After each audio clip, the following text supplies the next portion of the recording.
नमस्कार दोस्तों, आज हम जो आपको बताने वाले हैं वो आपको बताने वाले हैं अक्षांश और देशांतर। इसके साथ साथ हम बताएंगे कि समय कैसे निकाला जाता है और अंतरराष्ट्रीय तिथि रेखा क्या होती है। ठीक है, तो ये सारे जो टॉपिक है वो आज हम डिस्कस करने वाले हैं।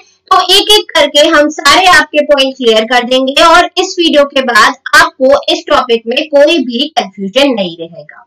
तो चलिए स्टार्ट करते हैं। देखिए,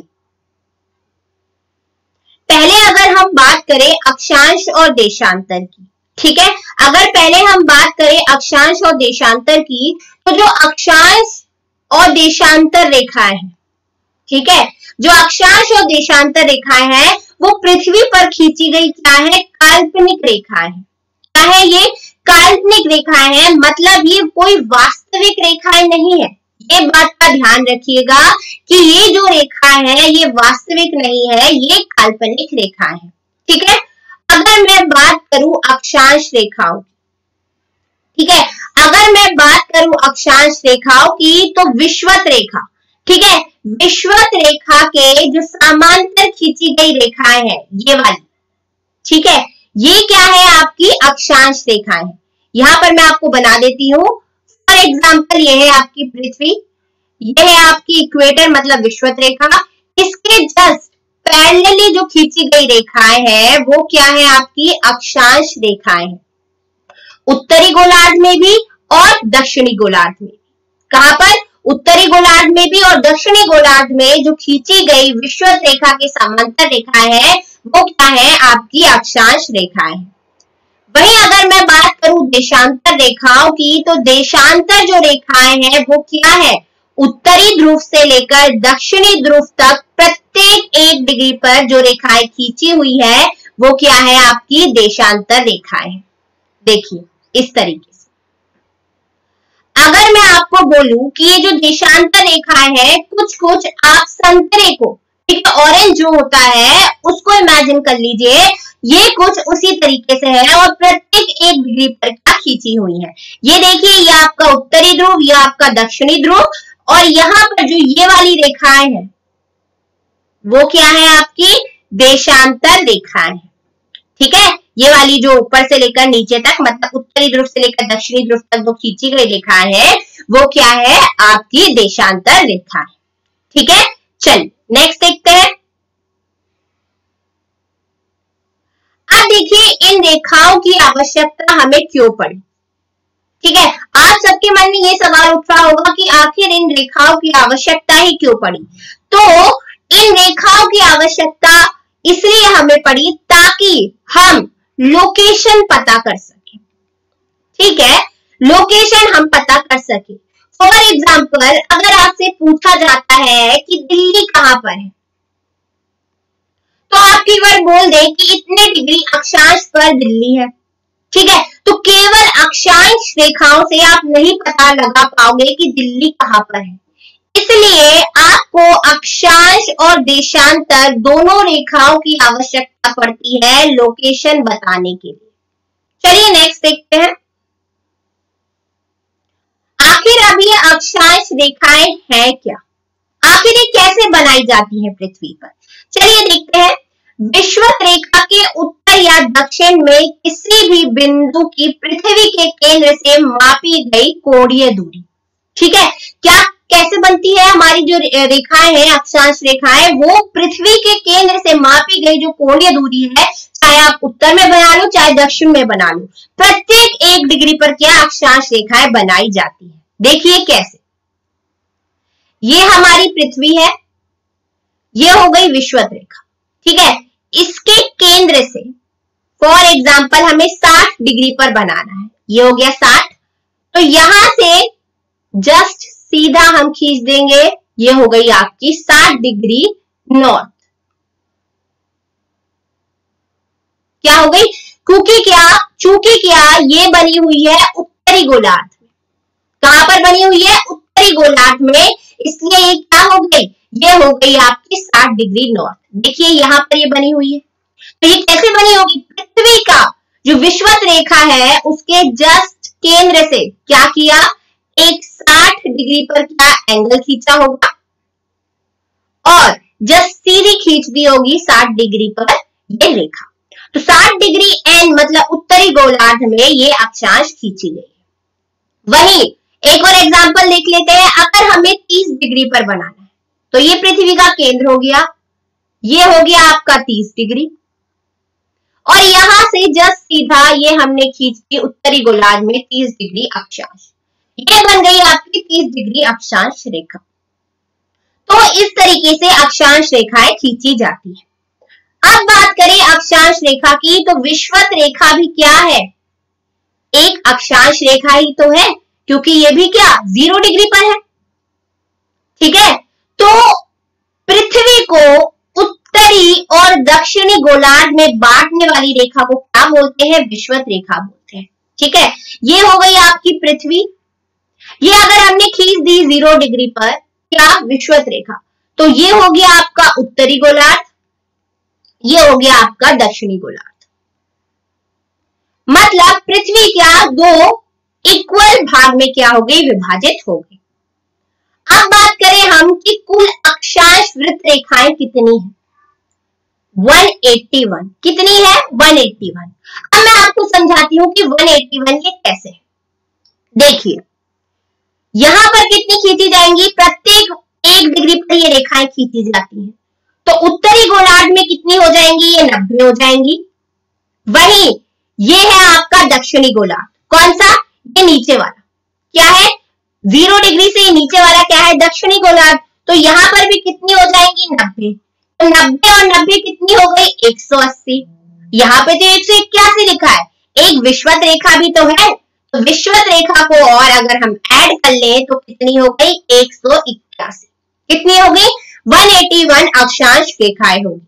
देखिए कहीं कहीं पर क्या 179 भी दिया होता है। अब ये 179 दिया होने का कारण मैं आपको बता देती हूँ कि ये जो उत्तरी ध्रुव पर अक्षांश है, ठीक है, जो ये उत्तरी ध्रुव पर अक्षांश है, ये कोई रेखा नहीं है, ये केवल एक पॉइंट है। वैसे ही दक्षिणी ध्रुव पर भी क्या है? एक पॉइंट है। तो कहीं कहीं पर आप देखेंगे कि 179 भी दिया हुआ है, परंतु जो सही है वो है 181। ठीक है, ये जो उत्तरी और दक्षिणी ध्रुव पर पॉइंट है, इनकी वजह से इनको रेखा ना मानकर एक बिंदु माना गया है। इसी वजह से कहीं आप देखेंगे तो अक्षांश रेखाओं की जो संख्या है वो 179 दी होगी। ओके, तो आई थिंक ये चीज आपको क्लियर हो गई होगी। चलिए नेक्स्ट देखते हैं।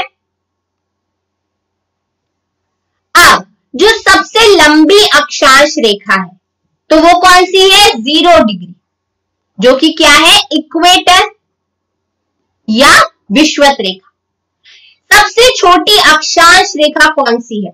90 डिग्री पर जो अक्षांश रेखा है वो क्या है? वो है आपकी सबसे छोटी, क्योंकि क्या ये तो केवल एक बिंदु के फॉर्म में है इसलिए।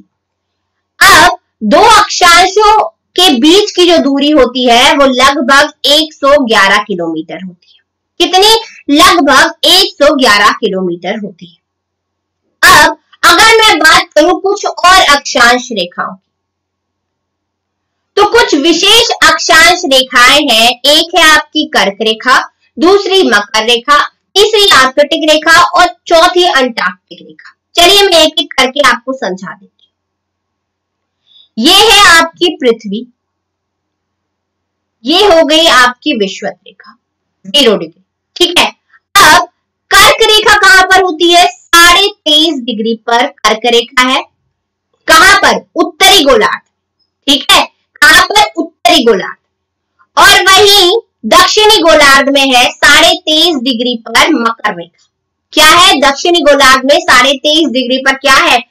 आपकी मकर रेखा है।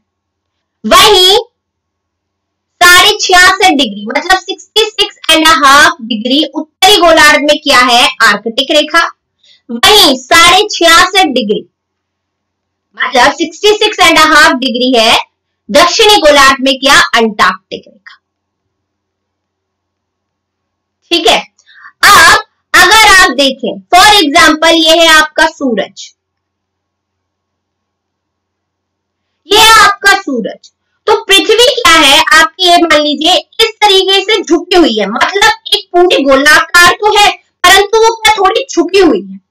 तो जैसे ही सूरज की किरणें क्या पृथ्वी पर पड़ेंगी, तो जो ये वाला क्षेत्र है मकर रेखा और कर्क रेखा के बीच का, ये क्या क्षेत्र है? उष्ण कटिबंध का क्षेत्र है, मतलब यहाँ पर सबसे ज्यादा गर्मी होती है।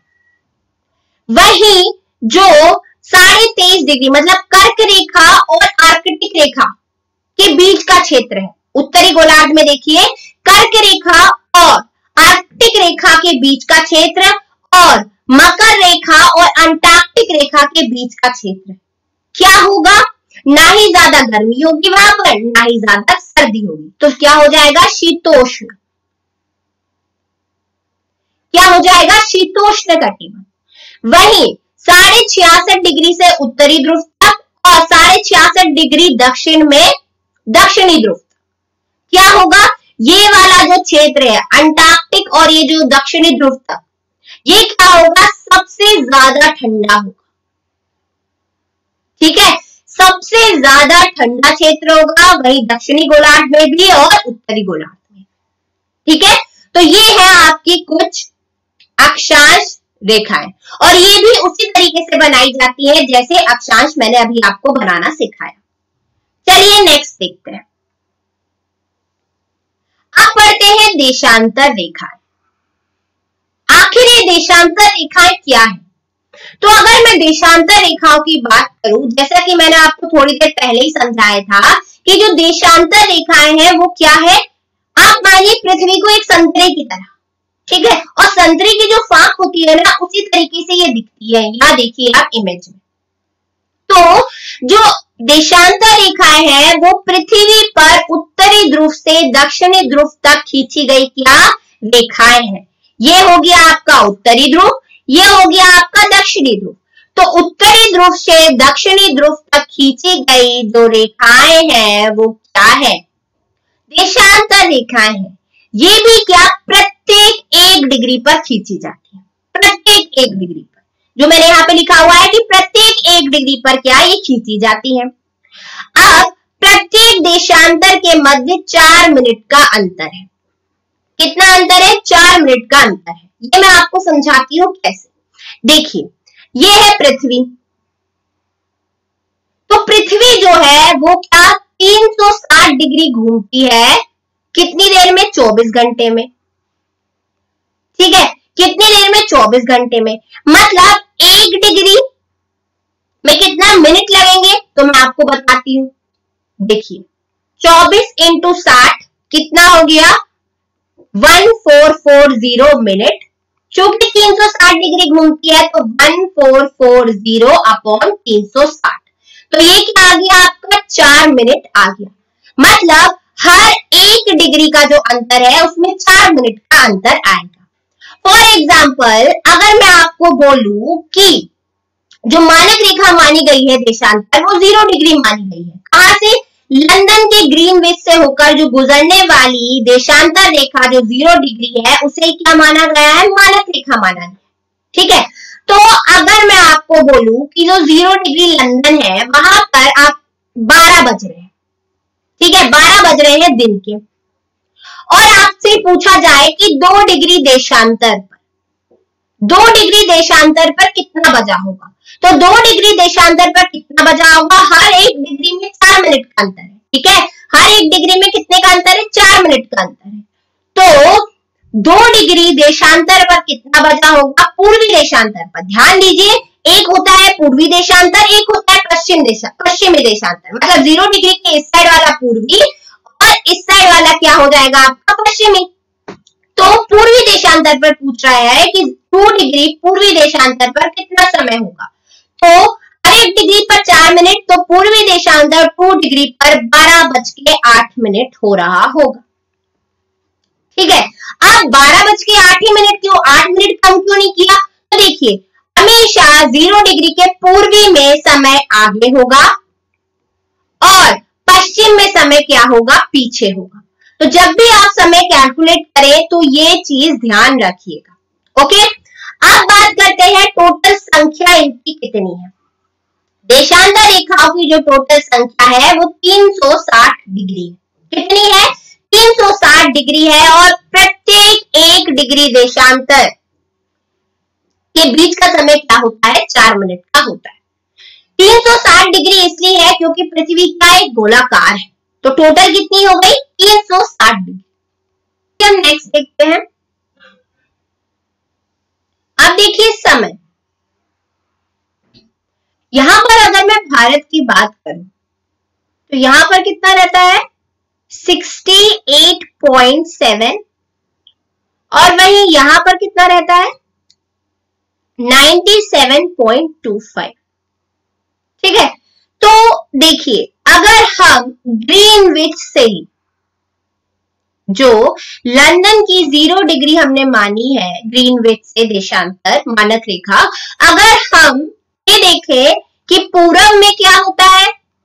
समय आगे होता है और पश्चिम में समय क्या होता है? पीछे होता है। ठीक है, तो अगर हम भारत का ही देखेंगे तो क्या होगा? अरुणाचल प्रदेश में क्या होगा? 2 घंटे पहले सुबह हो जाएगी और गुजरात में 2 घंटे बाद सुबह होगी। ठीक है, तो जो समय है वो क्या हो जाएगा? हर जगह का अलग अलग हो जाएगा। तो इसलिए इसी चीज को सुलझाने के लिए क्या है? हर देश में एक मानक रेखा है जिससे क्या होता है? समय निर्धारित होता है। वहीं भारत की जो मानक रेखा है वो इलाहाबाद के नैनी से, कहा? इलाहाबाद की एक नैनी जगह है, वहां से होकर गुजरती है। अगर आप कभी इलाहाबाद साइड जाओ तो एक नैनी स्टेशन भी आता है। ठीक है, तो इलाहाबाद के नैनी से जो भारत की मानक रेखा है 82.5 डिग्री पर, 82.5 डिग्री पर क्या मानक रेखा को माना है। तो देखिए भारत में 82.5 डिग्री पूर्वी देशांतर इलाहाबाद के नैनी से क्या गुजरती है और वहीं का समय क्या पूरे भारत का समय माना जाएगा। यही जो है वो क्या है? मानक रेखा है।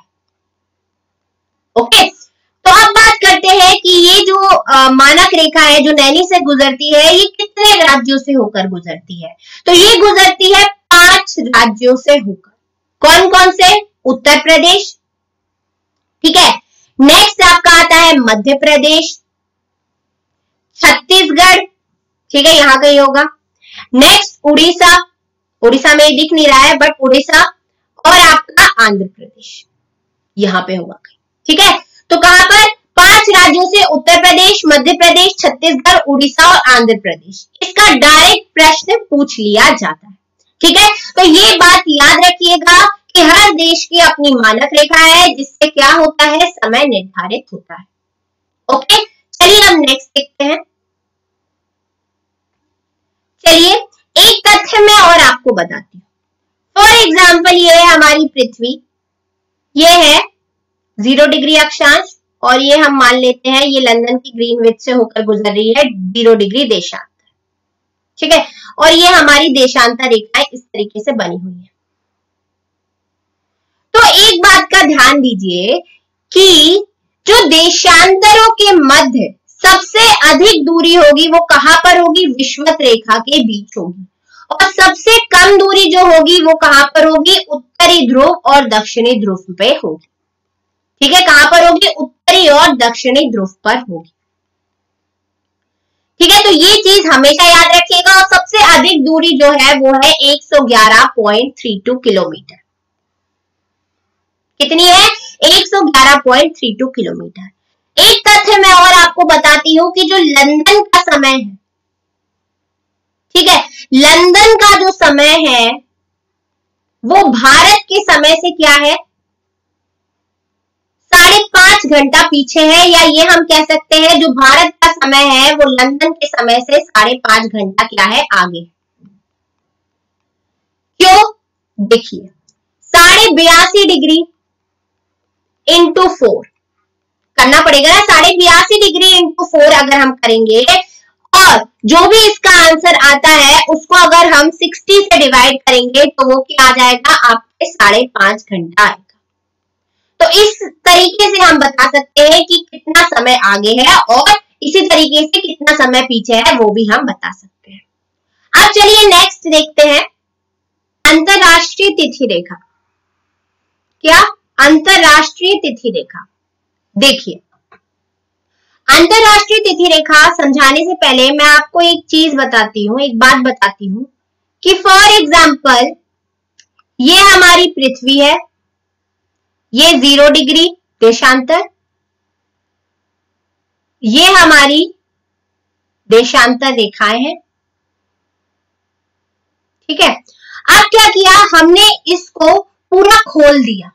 ठीक है, क्या किया, इसको पूरा खोल दिया, तो यहां पर क्या आ जाएगा 180 डिग्री पश्चिमी और यहां पर आ गया 180 डिग्री पूर्वी, और ये हो गई आपकी क्या 0 डिग्री देशांतर रेखा।